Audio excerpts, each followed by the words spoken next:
We are live. Thanks for tuning in. It's been a few days. It's great to see you guys. Ugh, fantastic. Wow, the quality on the YouTube is pretty shoddy. Not good. Really washed out. Facebook. Who do we have? I hope I'm on the right page on Facebook. Which page am I live on, my friends? Brandy, am I on Fighting for Freedom or Senator Mastriano page? That's the question. I did it hurriedly. Tracy, how's it going? Bonnie, you're the first from Katanning. Even before I went live on YouTube, I saw you there. Cal Miss Miller, good to see you. Pam and Kim, good to see you. Thanks for tuning in. What a crazy time, huh? Great day. Terry, I haven't announced for anything. Sue, good to see you. Nita, howdy. Bob and Jill. Lauren, hope things are well in Lancaster. Okie dokie. So since I'm watching the numbers increase rapidly, we are clearly on the Senator Mastriano page. So obviously I have to be a bit circumspect in my comments on the government page. Pam, Paulette, good to see you. Good friend. Kelly from Bucks, trying to read. Lee, good to see you as well. Eliana, good to see you. And Dodie, good people. Okay. Well, we're over 1,000 now, live viewers. It's nice having the constraints lifted after the election. Great results Tuesday night. I was a bit concerned that the initial results showed us actually behind a bit as far as reopening the state, letting the people decide if the governor should have such extreme powers in perpetuity. And the people spoke and said, no, the governor should not have such extreme powers.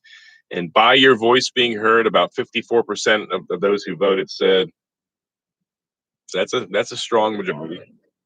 Said that the governor should be able to be reined in by a simple vote of the General Assembly after 21 days of emergency powers.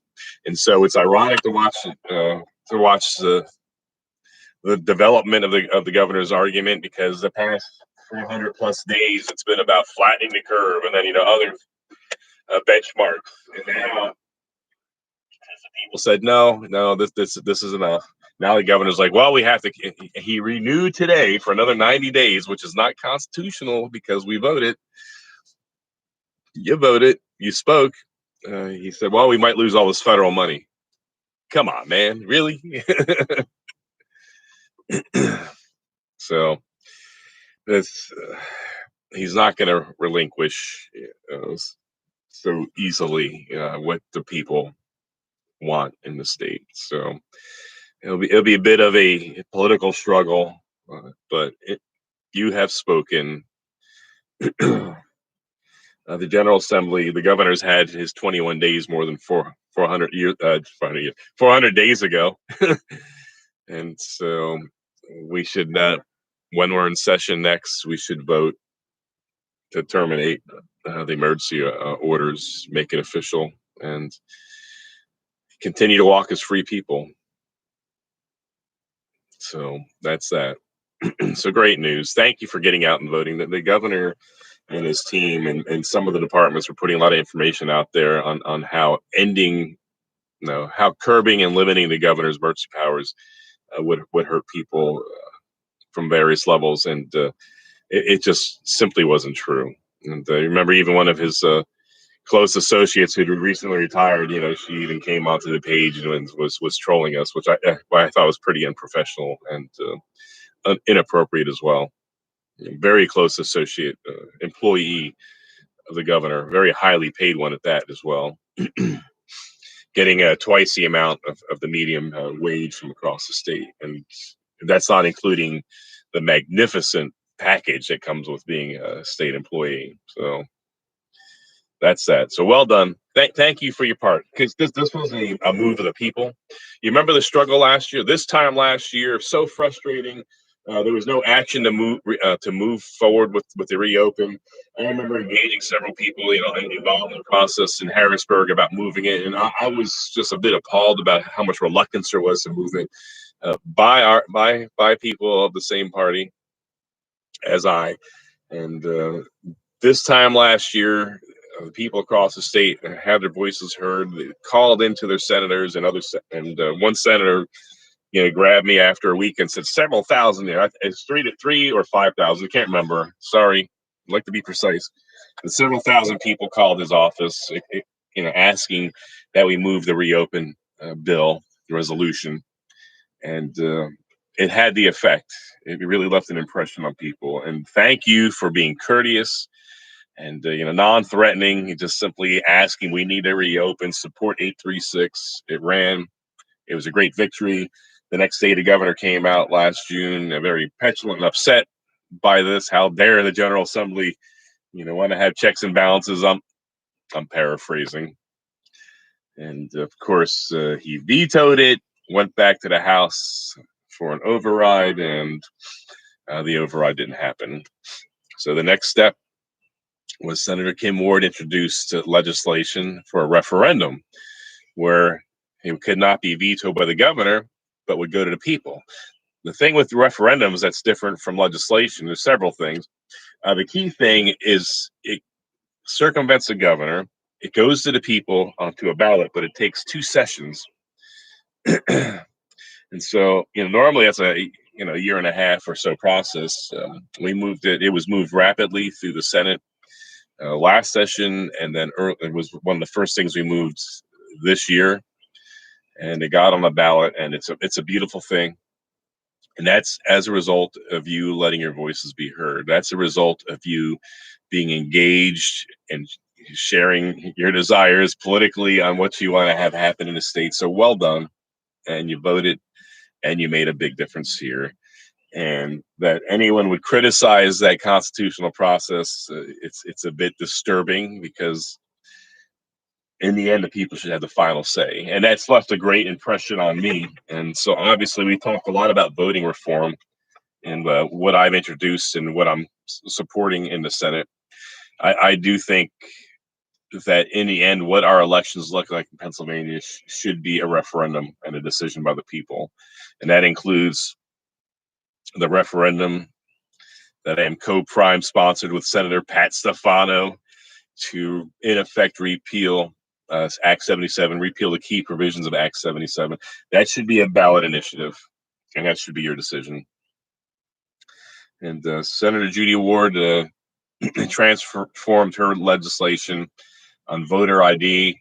That still exists. So we want to run legislation the normal way, which can happen within a few weeks if we put our mind to it. We watched the move of her legislation was put into law 7 weeks after it was introduced. Amazing. And that was, once again, the people's will. So legislation, the normal process, legislation is introduced by a senator or senators or House members.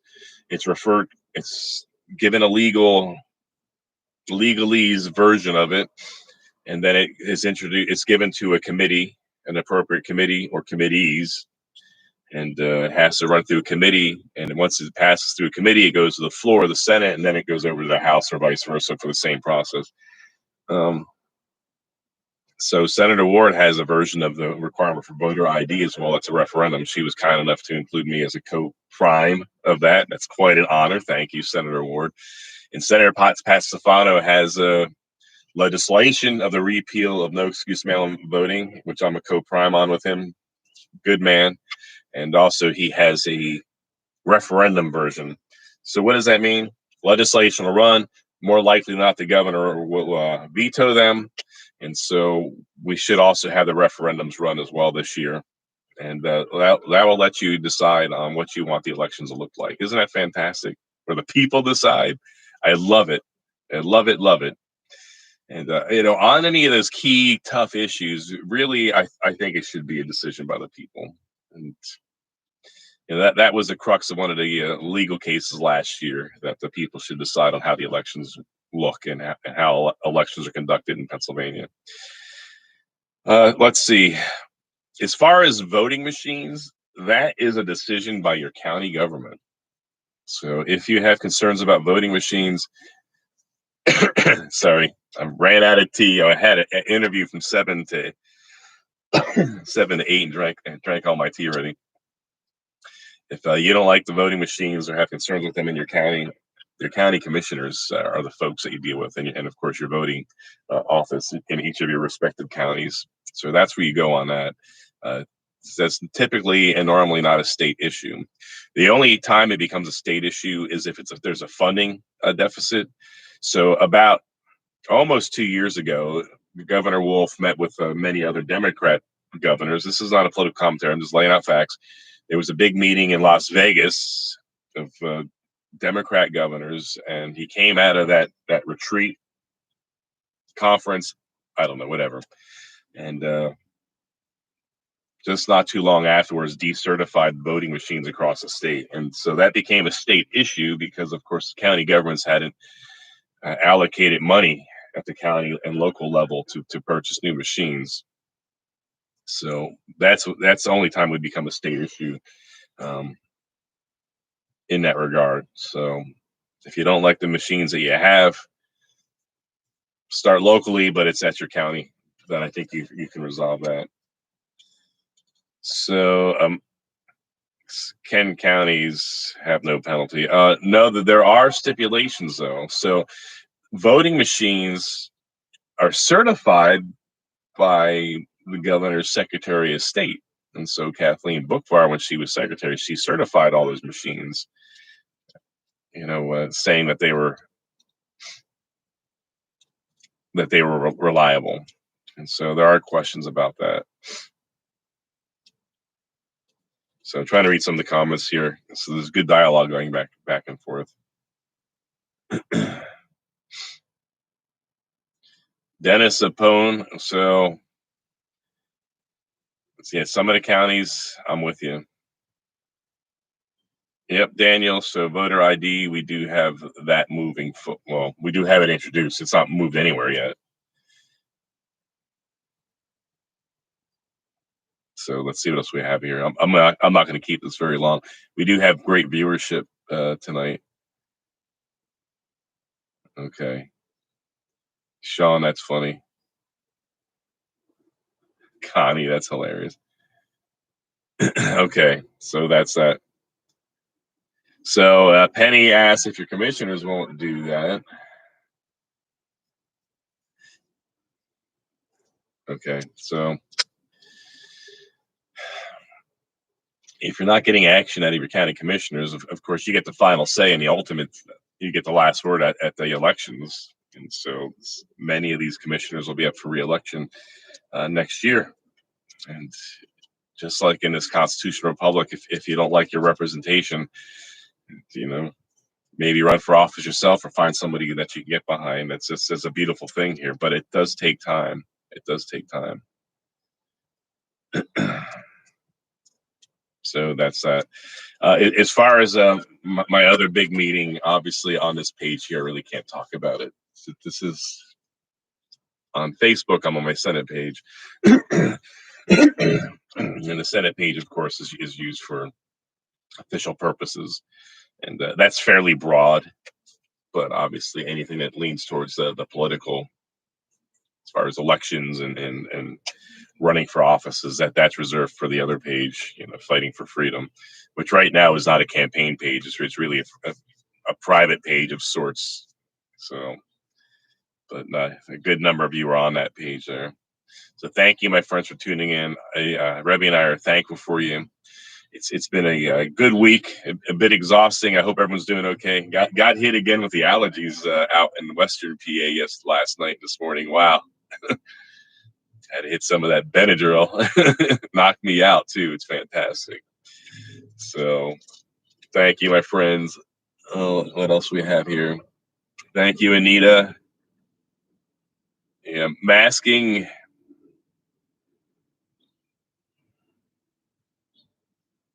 Yeah. So we're no longer at the end of the beginning. We're at the beginning of the end. We're close to the end of this whole thing here, and it shows that we're winning when the governor is no longer talking about flattening the curve and all this other uh, presumptive arguments on justifications for the shutdown. Now to be moved. It did devolve to that last year too for a brief period of time. And you remember I was trying to get a memo from the White House saying that based off of the federal national declaration, we would not lose money, but I could never get that memo because that was one of the arguments by the other side against you having the last word on the emergency shutdown. It was first